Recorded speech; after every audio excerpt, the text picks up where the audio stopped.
आप देख रहे हैं इंडिया न्यूज, आपके साथ मैं हूं रचना बंसल। आज से ठीक 5 दिन बाद यानी कि 28 अक्टूबर को बिहार लोकतंत्र के जलसे में महा आहुति देगा। आज का शुक्रवार सियासत का है, संकल्प सूत्र का है, मोदी के हुंकार और राहुल की ललकार का है। आज बिहार में 45-45 मिनट के अंतराल से प्रधानमंत्री नरेंद्र मोदी की 3 रैलियां हुई।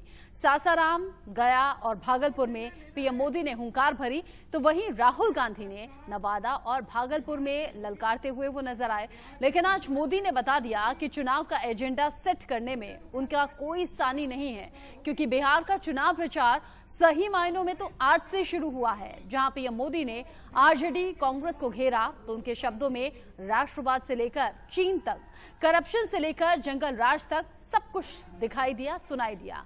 फिलहाल नीतीश का बिहार है, तेजस्वी को लालटेन के दोबारा इंतजार रोशन होने का है। इन सभी के बीच में 3 सवालों के इर्द गिर्द प्रधानमंत्री की ये तीनों रैलियां रही हैं। पहला सवाल, क्या बिहार में मोदी ने हवा का रुख मोड़ दिया है?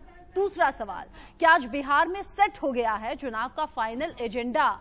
और सबसे बड़ा सवाल कि आत्मनिर्भर संकल्प से सुशासन बाबू को क्या मोदी जिता पाएंगे? क्योंकि चुनावी एजेंडा सेट करते हुए नजर आए, विपक्ष पर निशाना साधते हुए नजर आए, विपक्ष के दावों की हवा निकालते हुए नजर आए। और ऐसे में कहा यह जा रहा है कि असल मायनों में तो आज चुनाव प्रचार शुरू हुआ है, क्योंकि पीएम मोदी ने कहा कि बिहार की जनता तो तय कर चुकी है कि उनका नया मुख्यमंत्री भी नीतीश कुमार ही होगा। मतलब मुख्यमंत्री के चेहरे पर नीतीश कुमार के अलावा और किसी को बिहार की जनता देख नहीं रही है, समझ नहीं रही है। उधर दूसरी तरफ राहुल गांधी ने भी रैली की और प्रधानमंत्री नरेंद्र मोदी पर तंज कस दिया। कहा कि चीन का मुद्दा उठाकर बेकार में उसे मुद्दा बनाने की कोशिश है, उस पर वाहवाही बटोरने की कोशिश है, लेकिन प्रधानमंत्री नरेंद्र मोदी इस पर झूठ बोल रहे हैं। राष्ट्रवादी इसे भी एक मुद्दे के तौर पर देख रहे हैं। शुक्रवार को बिहार में एक के बाद एक कई ताबड़तोड़ रैलियां हुई हैं। प्रधानमंत्री नरेंद्र मोदी चुनावी शंखनाद करते हुए दिखे, तो राहुल गांधी भी ललकारते हुए दिखे। उधर तेजस्वी यादव ने भी कई रैलियां की। ये 3 तस्वीरें आप टीवी स्क्रीन पर देख रहे हैं। एक तस्वीर में प्रधानमंत्री नरेंद्र मोदी, दूसरी में राहुल गांधी और तीसरी में तेजस्वी यादव। चुनावी हुंकार अलग अलग पार्टियों के जरिए अलग अलग तरीके से भरी जा रही है, लेकिन आज चुनावी एजेंडा सेट प्रधानमंत्री नरेंद्र मोदी ने कर दिया। हालांकि पीछे ना तेजस्वी यादव रहे ना राहुल गांधी रहे, दोनों ने ही प्रधानमंत्री पर भी सवाल उठाए और सुशासन बाबू की सरकार पर भी सवाल उठाए। बिहार चुनाव में सबको प्रधानमंत्री मोदी के आने का आज इंतजार था, क्योंकि जब तक मोदी नहीं बोलते चुनाव का एजेंडा सेट होता नहीं, ऐसा कहा जाता है। और जब प्रधानमंत्री मोदी आए तो एक के बाद एक 3 रैलियों को संबोधित किया। पहली रैली सासाराम में, दूसरी गया में और तीसरी भागलपुर में हुई। चुनावी मुद्दे लगभग एक तीनों ही रैलियों में थे, लेकिन जो मुद्दे उठाए गए उसके बाद वाकई विपक्ष को इसका तोड़ निकालना मुश्किल होगा। सासाराम, गया और भागलपुर जब इस सरजमी पर पहुंचे तो बिहार की जनता का अभिवादन किया, बिहार की जनता को नमस्कार किया और कह दिया कि एक एक वोट बहुत कीमती है, बहुत सोच समझकर अपने वोट का इस्तेमाल आप कीजिएगा। एनडीए को दोबारा मौका देंगे तो बिहार में विकास की रफ्तार तेजी से आगे बढ़ेगी, लेकिन अगर आप एनडीए को वोट नहीं देंगे तो फिर यहां विकास की रफ्तार धीमी पड़ जाएगी। प्रधानमंत्री नरेंद्र मोदी ने अपनी तीनों रैलियों में विपक्ष को हर मोर्चे पर घेरा है, चाहे वो 370 की बात हो या फिर 15 साल पहले आरजेडी का शासनकाल हो या फिर बात विकास की ही हो। प्रधानमंत्री ने क्या कुछ कहा इस दौरान, आपको सुनवाते हैं। ये जमाना गईल,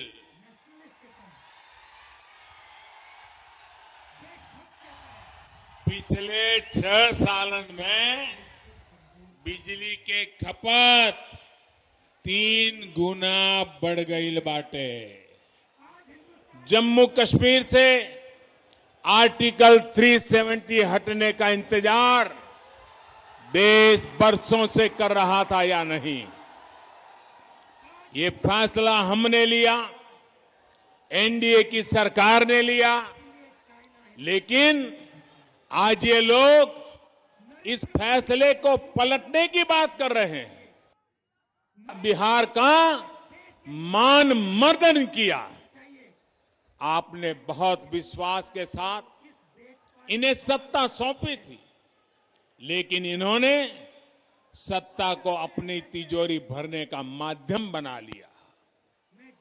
बिहार के लोगों ने मन बना लिया है, बिहार के लोगों ने ठान लिया है कि जिनका इतिहास बिहार को बीमारू बनाने का है, उन्हें आसपास भी नहीं फटकने देंगे। बिहार के विकास की हर योजना को अटकाने और लटकाने वाले ये लोग हैं जिन्होंने अपने 15 साल के शासन में लगातार बिहार को लूटा। 10 साल तक इन लोगों ने दिल्ली में यूपीए की सरकार में रहते हुए बिहार पर, बिहार के लोगों पर अपना गुस्सा निकाला। देश ने किसानों को बिचौलियों और दलालों से मुक्ति दिलाने का फैसला लिया तो ये बिचौलियों और दलालों के पक्ष में खुलकर मैदान में है।